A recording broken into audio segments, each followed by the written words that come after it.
All right, good day, everyone, and I welcome you once again to this reporting session. Today is the 27th of June 2025, and I'm happy to say that we have nothing to worry about because everything is on course. I know a lot of people have been calling, sending messages, and asking the same burning question.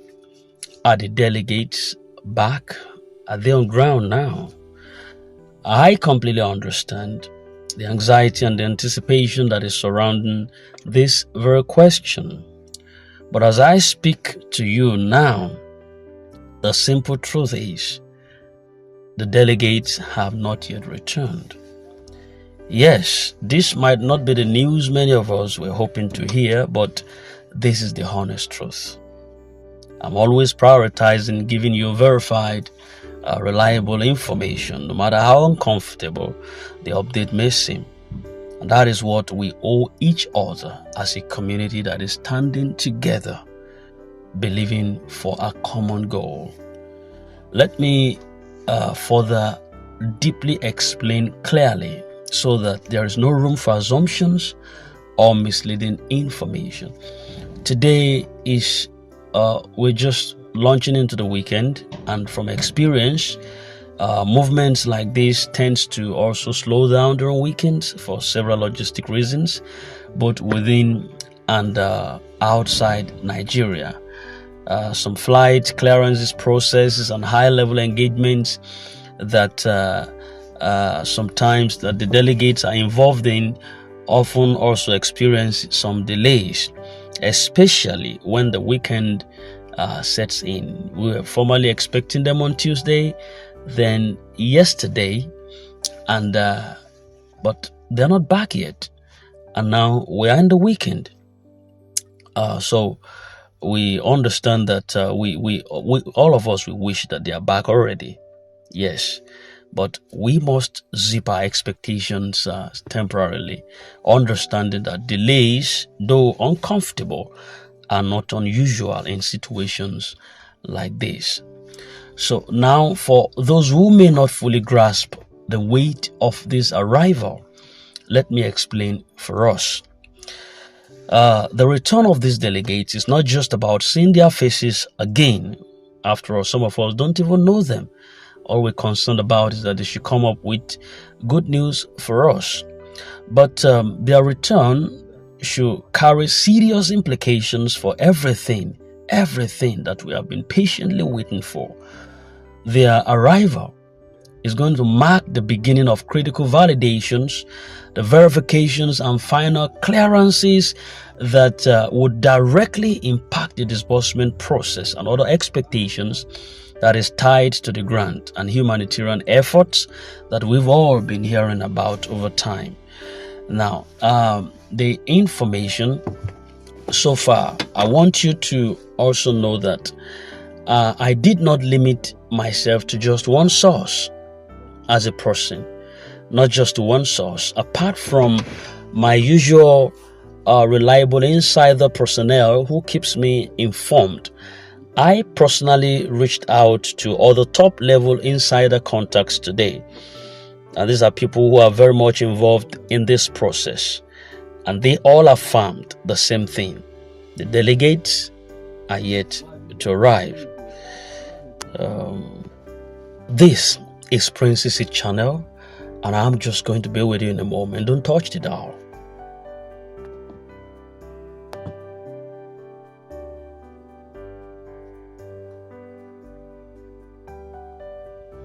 All right, welcome back. And just in continuation of what we were saying just before the cutoff, and we are here to get you better understanding on the position of things right now, both with the delegates, the county director, the broadcast that has been awaited, and what the delegates are supposed to entrench in their return back to the country.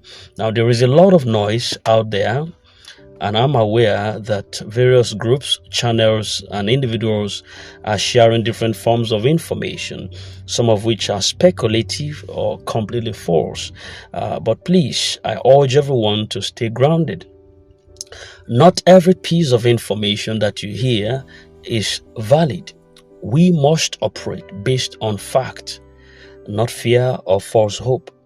And sometimes people spread information not to mislead others, but just to keep hope alive and also maintain some public morale.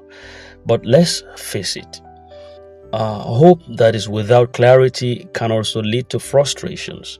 And I know that many of us are already at that boiling point right now.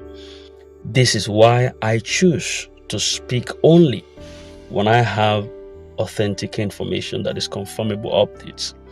And that said, let's not also lose sight of the bigger picture here. Their delayed arrival does not mean that the process has failed.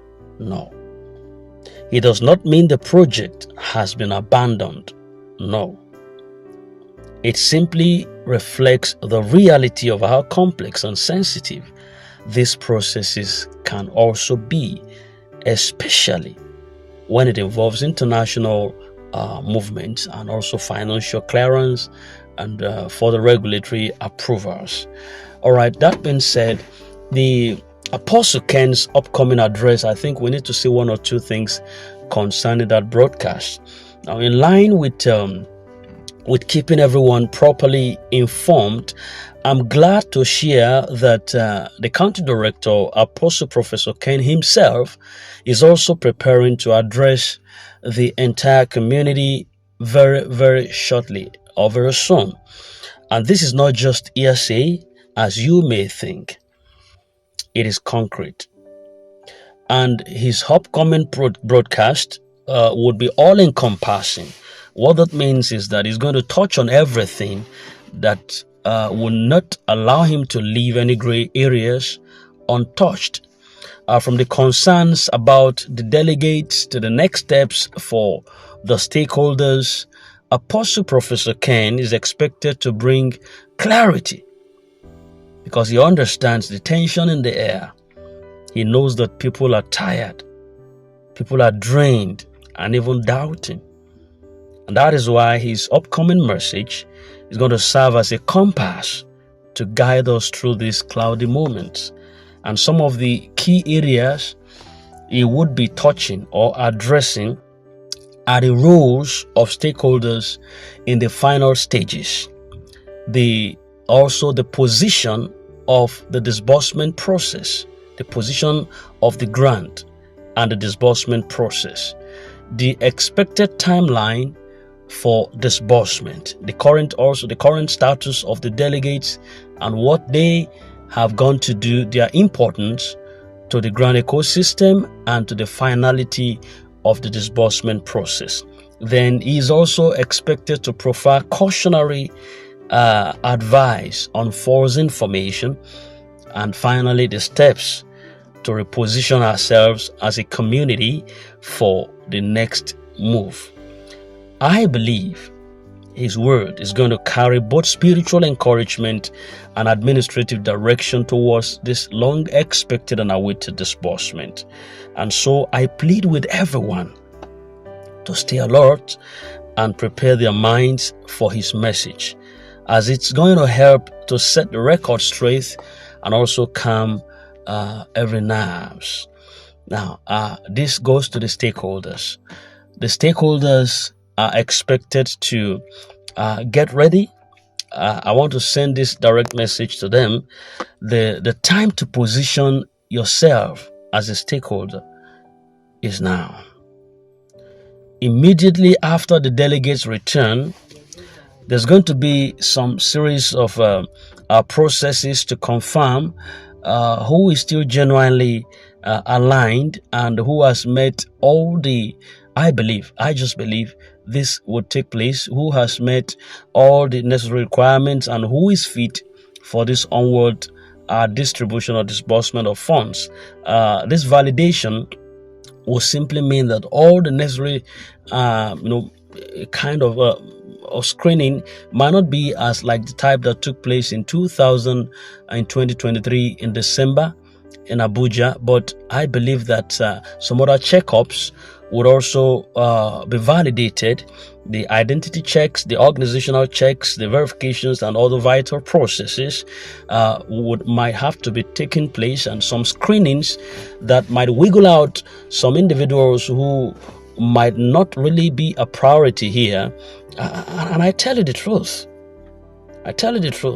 You might not just be expecting that. We might just be expecting that the fund is going to land in our accounts, but there would be some final checkups that is going to wiggle out some stuffs, unscrupulous elements, or some unidentified or unverified or unvalidated individuals before the final push out of these funds.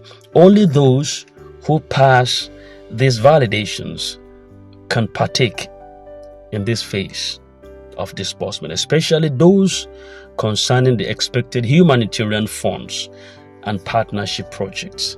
So for stakeholders, you got to position yourself. In other words, keep your records alive. Your operational activities must be intact. You must be reachable. You must be responsive. You must be attentive to further communications. You must avoid associations with unverified or fraudulent people or groups. You must prepare your leadership team for active participation in the disbursement. Let nobody deceive you. The final stages of this process are not meant for the disorganized or the unprepared. Everything is going to happen fast once the green light is given. So now is the time to double check your house. Please. Apologies and appeal for patience to everyone. That's before I close, before I drop this final word. I want to humbly apologize if at any time or any point of our reports or updates or communications, our expectation did not meet your expectations. We take full responsibilities for that. We are only human. We are flawed. We're learning and we're striving for better excellence each day. This journey has tested everyone's patience, everyone's faith and endurance. We understand the emotional and mental strain it has had on a lot of people. Sometimes we may not have all the answers, and sometimes even the answers we share evolve as new developments emerge. But one thing is very much constant: a genuine commitment to transparency, to unity and progress remains clear and intact, undaunting. I promise that from my end, I'm going to keep doing my best to bring you factual, clear and useful updates as soon as they're available. And finally, I want to promise you that we will arrive safely at the port. This I'm concluding with my heartfelt encouragement for everyone who has subscribed to this initiative. We are all in this together. Nobody is alone in this season of waiting. Your dreams, your hopes, your plans that is tied to this process are valid, and they would not be in vain. Just like sailors that is navigating some stormy seas, sometimes the winds delay us. The waves also scares us, and the clouds also makes the journey sometimes unclear. But one thing remains so sure: we will arrive safely at the port. This port here represents fulfillment. It represents breakthrough for us. It represents answered prayers and the long-awaited transformation for our families, our communities, and our societies at large. Yes, the process is slow. Yes. And yes, sometimes we doubt. But as long as we stay united, as long as we stay vigilant and positive, we will not miss the destination ahead of us. In the meantime, I want you to stay informed, avoid every form of remorse, encourage one another. Get ready for the County Director, Apostle Professor Ken Wakama's broadcast. His message is going to provide clarity and also remind us why we've held on this far. Thank you so very much for your patience, your resiliences, and your understanding. I believe that better days are ahead for us. Let's not faint before the dawn. And so stay strong, stay very hopeful, and stay ready. This is Princess Seed. In case you're new, do kindly subscribe to our channel and hit the bell so you don't miss out on vital updates. When we drop one, you have one. Thank you very much, and I wish you a lovely evening ahead of you. Happy weekend.